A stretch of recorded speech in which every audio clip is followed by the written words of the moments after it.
The passion really started with Jaguar when, in the 1950s, we won Le Mans 5 times. I think that if we're to keep the passion alive, we have to keep demonstrating from time to time that we're capable of doing that.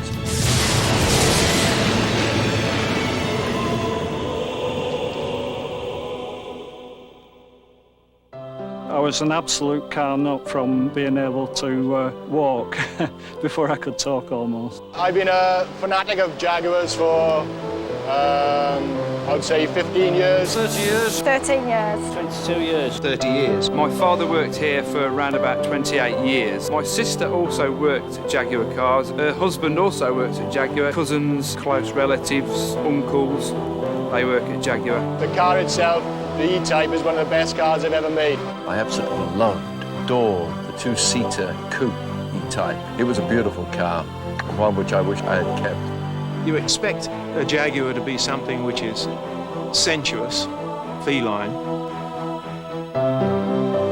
but when it's stood there on the driveway, it's already doing 100 miles an hour.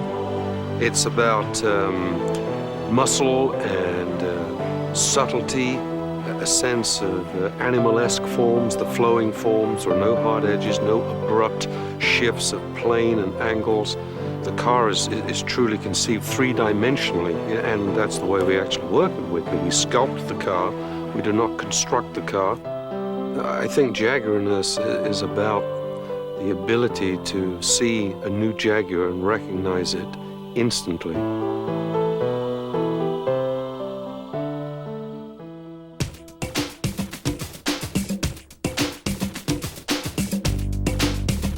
Jaguar has the first pick of the veneer from anybody else. With a wooden inlay that's done by hand. The edge is cut by hand, the wood is inlaid by hand and pushed in by hand. It's then varnished by hand.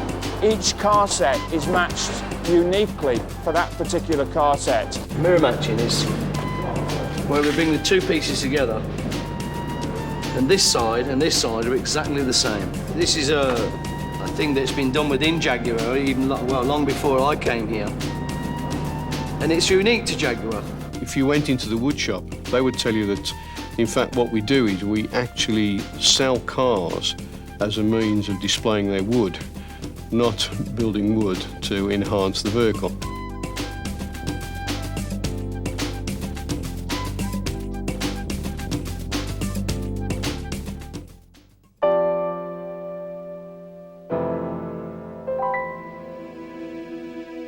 When I first joined Jaguar and was introduced to some of the Jaguar customers, the thing that surprised me was that they loved the product, you know, in terms of the vehicle, but they would be telling you all of the problems that they'd had.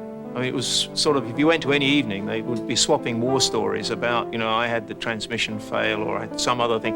And this seemed to be something which was, you know, part of owning a Jaguar. That love of the product has come through, though, and now that we're able to give, you know, a quality, a much higher quality than they've ever seen before, they're not going to have so much opportunity to tell those tales, I'm afraid. But in fact, it may make one or two people a little unhappy.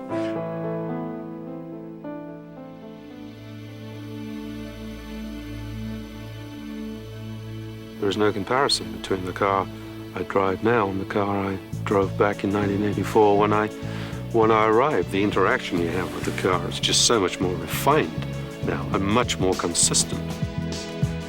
We've worked very closely with Ford to make sure we get out of the big company the things that big companies can bring without losing the things that you get in a smaller group. They brought us a lot of good processes in manufacturing, which we've been able to take and mold in a Jaguar kind of way. We've got a totally new electric system, but we've also been able to put in a self-diagnostics system that ensures that we can check even for intermittent faults. Quality should not be some retroactive checking event. It has to be baked in to the style right at the start of the process, and if you don't, you're in trouble downstream.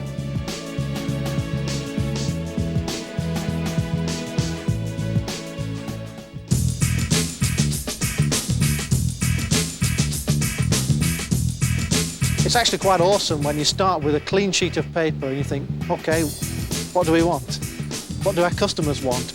Once we've decided it needs to be a 4-litre engine and a V8 engine and so on, we could then start to put the assembly schemes together, make sure it was going to fit in the vehicle, and then get into every little detail. And you only make a very good, an outstandingly good engine by attention to every little detail. The huge change, of course, is the powertrain. We introduced the V8 engine in the XK8. That engine is now going to be the heart of Jaguar.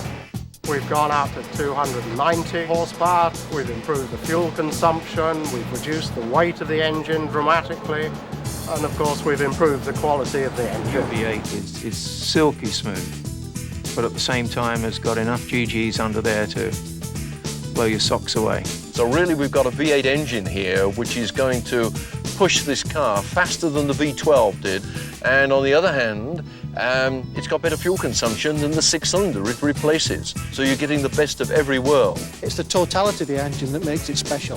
It's not one single feature, it's every little bit, every attention to detail.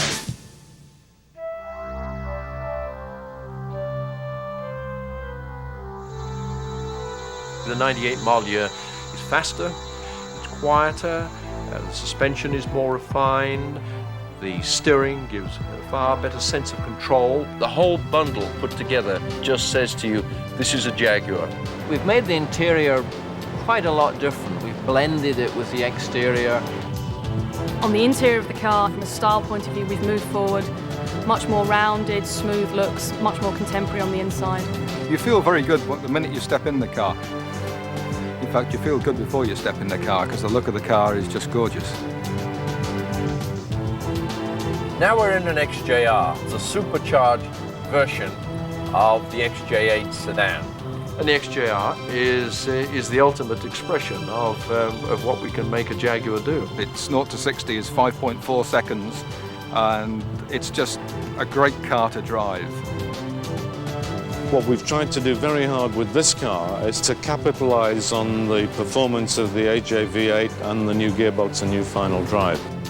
If it had to be summed up in one word, I would say it was elegance. It says that, yes, I can do everything that is necessary to do in the world, but I shall do it in a stylish, low-key, understated, elegant manner.